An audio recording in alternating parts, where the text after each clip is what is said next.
Gracias. Buenos días. Bien, el título hace rápidamente alusión al contenido, al objetivo de la charla.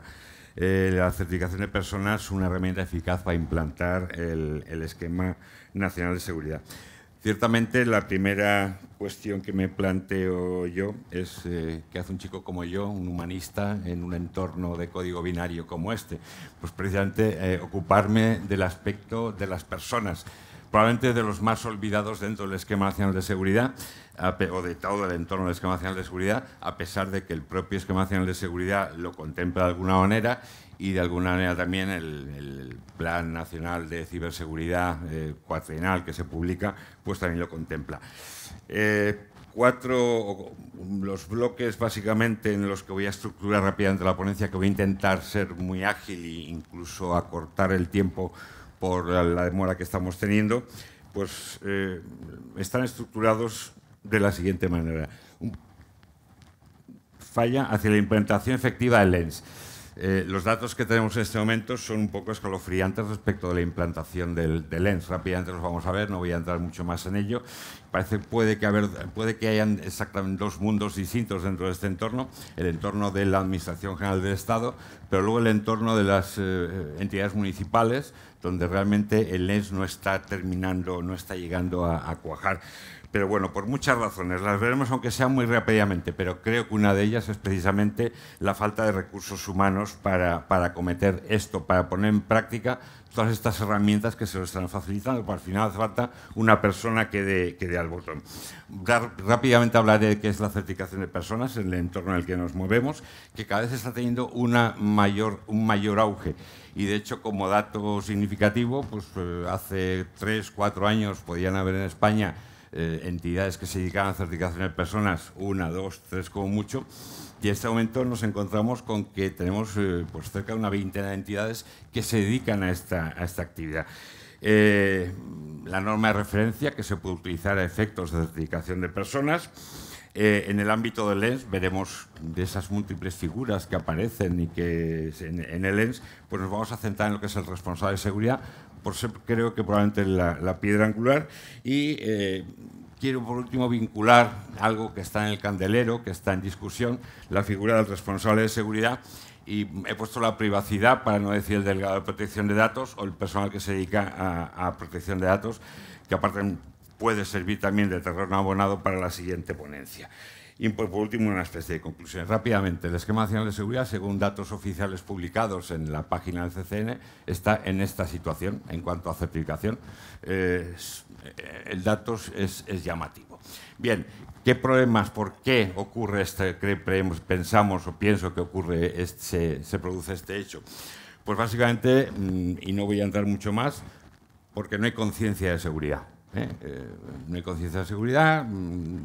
Tenemos el caso muy reciente de la empresa municipal de transportes de Valencia, en concreto, de donde vengo, donde les han levantado, en términos coloquiales, 4 millones de euros, simplemente pues, por fallo de seguridad. Simplemente tenemos en la prensa rápidamente Ayuntamiento de Jerez, Ayuntamiento de tal, donde son bloqueados pues, porque no tienen las medidas de seguridad. Y básicamente porque creo que en el estamento político no hay esa concienciación, aparte de unido al tema de la carencia de recursos económicos que hacen falta. Y ya sabéis el dicho que dinero enterrado, dinero que no da votos. Bien, recursos humanos. Yo creo que en este momento tenemos una carencia muy importante de personal. Nosotros dedicamos al tema de certificación, estamos en el tema de certificación del Esquema Nacional de Seguridad, y son muchas las llamadas que nos dicen, bueno, pero ¿quién me puede ayudar a hacer esto? No tengo confianza en contratar a alguien para que, no sé a quién contratar, ni qué le tengo que pedir realmente para que me pueda ayudar en esto de montar el Esquema Nacional de Seguridad. Bueno, el tema con el corpus documental voy a pasar rápidamente. Es una documentación muy compleja, muy prolija y difícil de enfrentarse a ello. Pues bien, dentro está toda esta problemática, que evidentemente es un esbozo muy rápido. Pues el tema de la certificación de personas puede ser un elemento más que pueda contribuir a favorecer la implantación del esquema. ¿Qué es la certificación de personas? Siguiente bloque. pues no es algo nuevo. Es decir, ya en la Baja Edad Media se crearon los gremios, allá por el siglo XII, y bueno, pues era en definitiva acreditar la competencia profesional pues de los canteros e incluso de los mendigos, que fue, parece ser, el primer gremio que se creó. No es nuevo, y la propia Unión Europea lo ha regulado en una normativa, en el Reglamento 765 del 2008, que afortunadamente, bueno, pues ya ha creado el marco dentro de lo que es el ámbito de la evaluación y la certificación para la certificación de personas, regulando productos, procesos que conocéis sobradamente, personas. Ahí tenéis hoy un distintivo en el ámbito de la informática, de la lógica, para certificar la competencia de una persona, los conocimientos, organismos, es decir, son distintos ámbitos de certificación, de evaluación de la conformidad que nos regula, que se ha regulado desde la Unión Europea, dando pie a esto. Bien, no deja de ser ni más ni menos que el reconocimiento de la competencia de que una persona es capaz de hacer determinadas funciones, ni más ni menos. ¿Qué ventajas aporta lo que es la certificación de personas? Pues mira, puede facilitar la diligencia de vida en lo que es la contratación. Me evito tener que investigar realmente si esa persona cumple o no cumple los requisitos de competencia, va a saber hacer sus funciones, no va a saber hacer sus funciones, porque ese certificado, ese título, en definitiva, acredita que va a ser así. Y lo más importante, nos acaban de hablar de la constante actualización de herramientas. La certificación de personas, la ventaja o inconveniente, cada uno lo puede ver como quiera, que tiene, es que te obliga a recualificarte periódicamente, constantemente. Tienes que estar demostrando que eres competente en el área de certificación que sea. Esquema nacional de seguridad, o con el título que defina el marco de referencia, que rápidamente también hablaremos de él. Bien, no voy a entretenerme mucho más, si no se nos va a comer el tiempo en este apartado, pero lo importante, la certificación de personas ha irrumpido en el ámbito legal. Pese a ser voluntario, totalmente voluntario, tenemos ámbitos regulados donde ya el legislador equipara la certificación oficial, titulada, reglada de toda la vida, a la certificación de personas. Y os pongo dos ejemplos muy sencillos que, bueno, pues puede ser el futuro. Instalaciones contra incendios e instalaciones de gas. Es decir, para poder trabajar en estos ámbitos, igual sin una titulación oficial reglada que una certificación de personas otorgada por una entidad de certificación. En el ámbito de la medicina, el ámbito médico, los profesionales de la sanidad, bueno, pues un colectivo pues muy corporativo, bien, voluntariamente han incorporado lo que es la validación periódica de la colegiación. Cualquiera se mete con las competencias de los médicos, pues bueno, ellos mismos se han autorregulado de alguna manera, han creado ese mecanismo de la validación periódica de la colegiación, que sirve para acreditar que ese profesional, pues bueno, mantiene su competencia y su cualificación. Insisto, ámbito reglamentario, pero voluntariamente, como en las instituciones gremiales, están incorporando una especie de certificación de personas. Todavía incipiente, y no demasiado consistente, pero bueno, es una manera de empezar. En el ámbito de la ciberseguridad, los que estáis aquí seguro que conocéis ISACA, y hay certificaciones que reconocen la competencia en estos ámbitos en el que nos movemos. Estamos hablando aquí ya de sectores regulados, porque claro, sectores regulados son aquellos donde se regula la profesión, ingenieros, médicos, abogados, etcétera. Claro, en el ámbito de la seguridad no hay nadie, no hay ninguna titulación que te ampare, que te habilite. Yo tengo un excelente amigo, biólogo, que es un excelente informático, porque la biología no podía vivir hace muchos años, se metió en el ámbito de la automoción y de ahí precisamente en el ámbito de informática. No tiene ninguna titulación informática y es un excelente informático. Pues bien, para eso sirve también, si me permite pasar la cacharra esta. ¿Perdón? ¿Ya está? Ah, perdón. Bien, y en el ámbito semirregulado, pues tenemos el reglamento, el reglamento de protección de datos, donde ha regulado la figura del delegado de protección de datos y desde donde la administración pública, de alguna manera, pues ha sacado un sello, un título, una certificación, promovido por la Agencia Española de Protección de Datos, donde bueno, pues, regula o distingue la competencia de personas para desarrollar esas funciones y que ya se está empezando a pedir incluso en pliegos de licitación pública el que para contratar a esa persona se disponga de ese título. Bien, y en el ámbito de la ciberseguridad, pues en el ámbito del Esquema Nacional de Seguridad, pues tenemos algo que dice que hay que hacerlo, pero bueno, pues todavía está por desarrollar. Bien, pues ahí lo tenemos. Estrategia Nacional de Ciberseguridad en el año 2019, muy reciente. Dice que se desarrollarán marcos de competencia en ciberseguridad. Y dice, marcado en rojo, promoviendo sistemas de acreditación y certificación profesional. Pues bueno, lo dice este documento publicado de la Estrategia Nacional de Ciberseguridad. ¿Y qué más nos referencia a la certificación de personas, la posible certificación de personas en el ámbito del Esquema Nacional de Seguridad? Pues el Real Decreto 3/2010, que conocí sobradamente, y que dice las administraciones públicas exigirán de manera objetiva y no discriminatoria que las organizaciones que le presten servicios en materia de seguridad cuenten con profesionales cualificados. Pues bueno, no deja de ser una manera de evidenciar de manera objetiva y claramente y contrastada a través de la certificación de personas, pues de que tienes personal competente para desarrollar las funciones que sean. No vamos a entrar en este momento. Es decir, que el Esquema Nacional de Seguridad ya fija el marco para el desarrollo de la certificación de personas en diversas competencias que se pueden definir. Bien, rápidamente, la certificación de personas, pues bueno, pues hay una norma internacional, la ISO 17024, que es la que sirve de referencia para regular lo que pueda ser el esquema de certificación, que serían las bases sobre las cuales o frente a las cuales se puede emitir un certificado de personas, insisto, siempre en el ámbito voluntario. ¿Qué es el esquema de certificación de personas? Pues regula las reglas de funcionamiento de ese esquema. Básicamente, y lo más importante, puede ser la competencia, aptitudes requeridas y las funciones para las que esa persona puede quedar cualificada o queda cualificada con ese reconocimiento. Voy a ir rápidamente para que el tiempo no se me coma y centrar un poquito más en la última parte. Bien, insisto en el proceso de certificación de personas muy rápidamente. Criterios para hay que establecer los criterios para la certificación inicial y para la renovación de la certificación. Hay que establecer los métodos de evaluación del personal para su admisión.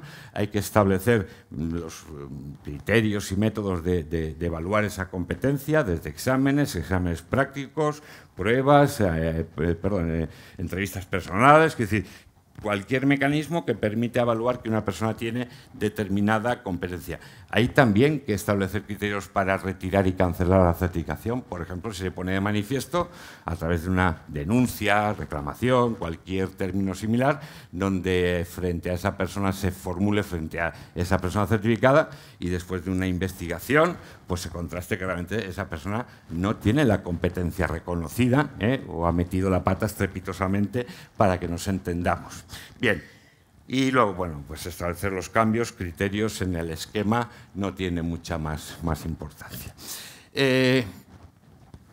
Entre esta transparencia, que seguro que vosotros muchos conocéis porque estáis trabajando con ello, de la multitud de puestos, funciones, galimatías que tenemos, pues vamos a tratar de centrarnos en el responsable de seguridad, la figura del responsable de seguridad, que al final en los STIGs, en la distinta normativa, no nos habla nada más que de funciones. ¿Qué debe hacer? Vale, debe hacer esto, debe hacer lo otro, debe hacer esto. Tenemos el artículo 10 que dice lo que hace, pero no habla de competencias, no dice qué tiene que conocer esa persona para poder hacer tal cosa. En el STIG 801 nuevamente nos insiste en funciones. ¿Qué tiene que hacer el responsable de seguridad? Pues tiene que hacer todo esto. Y dice, vale, pero ¿cómo lo tiene qué necesita para poder hacer esto? El Esquema Nacional de Seguridad y toda su normativa de desarrollo pues se centra mucho en la parte organizativa, olvidando las personas. No sé si voluntaria o involuntariamente. Hay esquemas, Hay normas donde la competencia sí que viene definida en el texto regulador. Por ejemplo, el Reglamento de Protección de Datos, pues bueno, te da al menos una pincelada de las competencias, conocimientos que se le exigen a un delegado de protección de datos. Sencillo, no se ha metido en muchas profundidades, pero por lo menos alguna pautada. El Esquema Nacional de Seguridad, en la parte normativa, pues no dice nada. Tenemos ya, por lo menos en el CCN, nos ha dado una orientación de cómo, y podría ser una base muy importante para regular una certificación de personas en este ámbito, pues una base más o menos de 2 orientaciones, la que podría ser el director de seguridad, perdón, el responsable de seguridad, y la que podría ser el administrador de seguridad u otras figuras. Pero vamos, ya por lo menos nos ha fijado 2 rutas que le podemos seguir a la hora de establecer las competencias que es necesario tener para desarrollar determinadas funciones. Me he permitido rápidamente, y evidentemente sin ser exhaustivo, pero para que veáis lo que sería un esquema de certificación de personas, pues teníamos las funciones sacadas de los textos legales y de los distintos STIC, no me he inventado nada, y bueno, pues un poquito relacionando esas funciones con esas competencias que se deberían requerir. Evidentemente, en este mundo o eres técnico o conoces o eres del mundo de las TIC, o si no estás vendido. Yo lo siento por los delegados de protección de datos que no son tecnológicos, pero están abocados a la extinción, como aquel que dice. Luego lo trataremos, aunque me estoy granjeando las enemistades de muchos compañeros de profesión del ámbito de la abogacía. Pero bueno, TICs, elaborar políticas y demás, ¿qué competencias se podrían requerir a ese responsable de seguridad? Pues evidentemente todo el tema de tecnología de la información y comunicación. Tiene que saber trabajar con modelos de sistemas, porque al final el Esquema Nacional de Seguridad, se llame como se llame, no deja de ser un modelo de sistema. No voy a entrar en discusiones de esta naturaleza en este momento. Pues hombre, algo de capacidad escrita o de expresión escrita tiene que tener. Dice, esto puede parecer baladí, pero bueno, pues al final el señor responsable, el responsable de seguridad, pues se va a tener que relacionar con arriba, con abajo y con la derecha. No puede ser un señor meramente tecnológico que solamente sepa de su ordenador y picar y picar y picar. Tiene que tener unas ciertas habilidades sociales que se pueden llegar a evaluar. Todo eso para desarrollar políticas de seguridad, normativas y procedimientos que forma parte o puede formar parte de sus responsabilidades, de sus funciones. Pues implica conocer análisis de riesgos, metodologías, los STIC relacionados del CCN, obviamente, si estamos certificando competencia para trabajar en el Esquema Nacional de Seguridad, tiene que tener pues, esas habilidades directivas que os comentaba. Pues al final tiene que supervisar políticas de seguridad. Se llame auditoría, llámalo inspecciones, llámalo como te dé la gana. Pero en definitiva, pues tendrá que conocer algo de metodología de auditorías y tendrá que volver a tener habilidades sociales que se le exigen a un auditor. Tendrá que elaborar un documento de aplicabilidad de medidas de seguridad. Pues tiene que saber escribir, que eso muchas veces, y yo lo sufro, yo trabajo con muchos tecnológicos, muchos ingenieros, y perdón, no quiero vincular una titulación, no saben escribir. Es un problema que tenemos, que la gente no llega a saber escribir y es un problema real con el que nos encontramos. Tiene que ser capacitador, se le exigen con capacidades docentes, habrá que definir de qué manera se evalúan esas capacidades docentes y tiene que definir o hacer notificaciones de incidentes, pues tiene que conocer análisis de problemas, algo de informática forense, por lo menos que le suene, aunque no sea quien haga la investigación profunda, pero que le suene y evidentemente pues capacidad de hacer informes escritos. Pues bien, todo esto muy rápidamente esbozado, muy esquemático, muy ambiguo todavía, pues eso es lo que habría que regular de alguna manera y ver de qué manera se evalúa en un esquema de certificación de personas. Y me he permitido, pese a todo, pues a decir que guías de STIC pues se requieren de un conocimiento alto para que esta persona tenga o pueda acreditar los conocimientos necesarios para desarrollar las funciones. No me voy a detener en ellas, evidentemente, pero por lo menos en la documentación tenéis un esbozo, no deja de ser nada más que un esbozo. Como os decía antes, al final el responsable de seguridad es un señor plurilingüe. Tiene que hablar el lenguaje de la dirección, tiene que hablar el lenguaje de los de abajo y tiene que hablar el lenguaje de los de al lado, de los que están fuera de su organización. Pues bueno, pues no deja de ser un un gestor de riesgos pues con habilidades directivas y, evidentemente, con unos conocimientos tecnológicos muy importantes. Bien.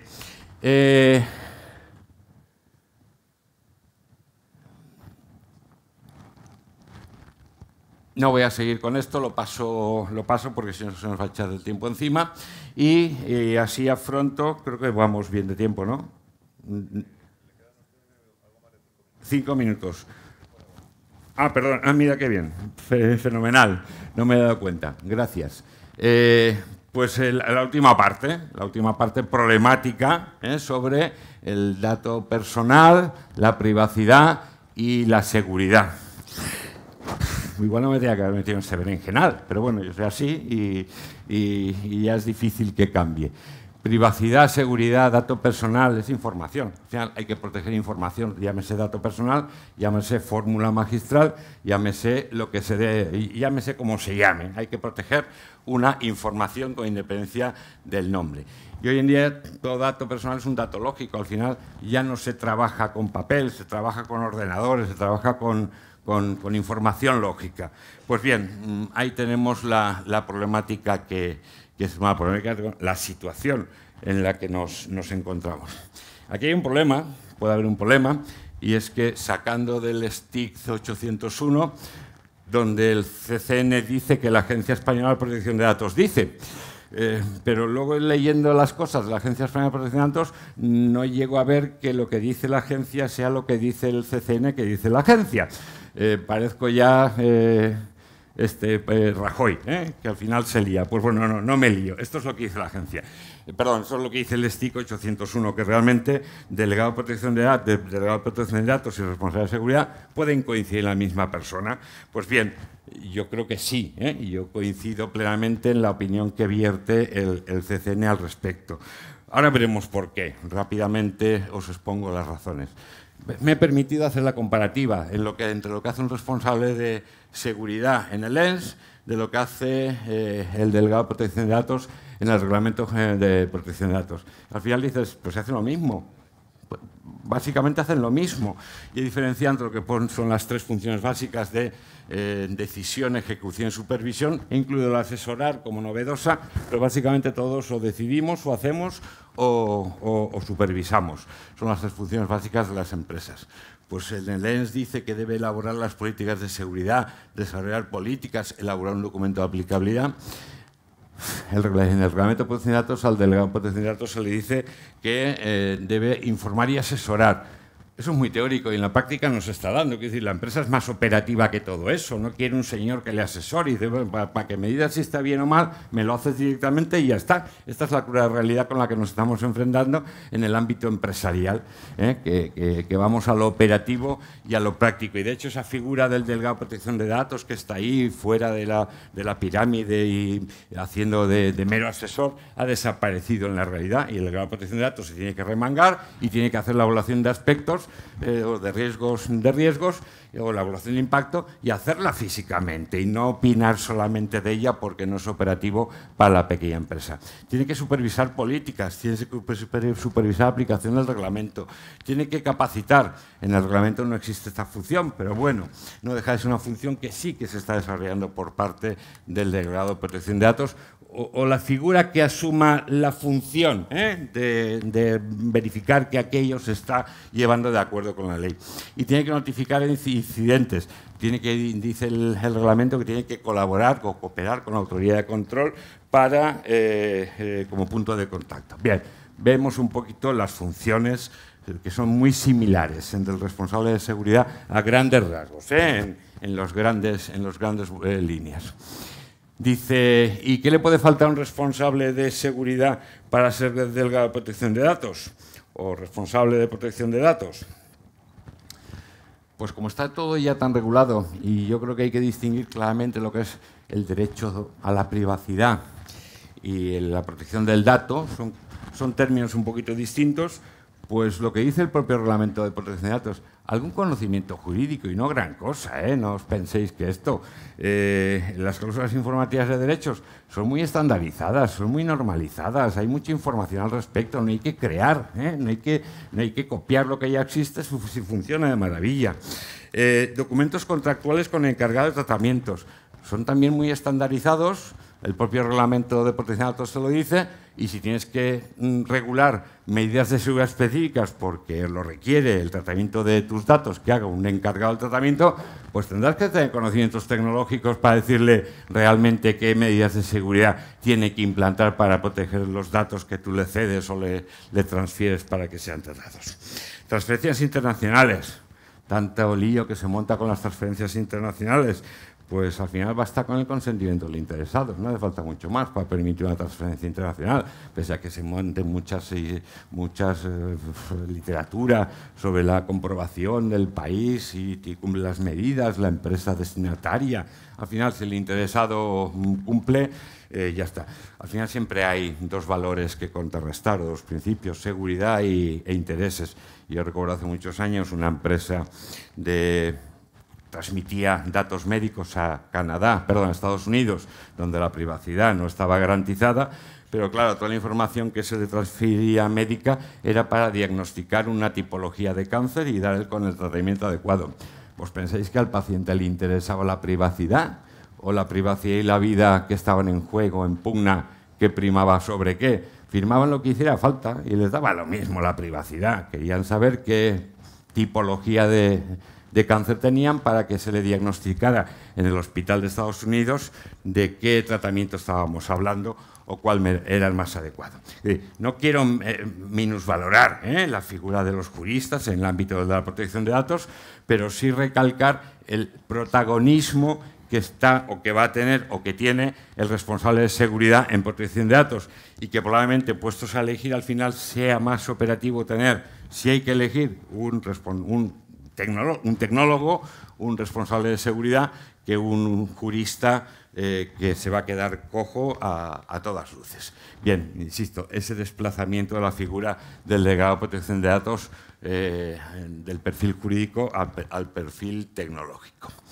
Y aquí se lanza pues, un mensaje de ¿y por qué no hacer algo que sirva realmente para acreditar la competencia en ambas cosas?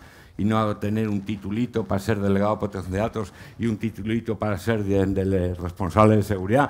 ¿Por qué no unificar realmente y se puede hacer algo que realmente sea útil para los interesados y para el mercado? Pues bien, ahí tengo.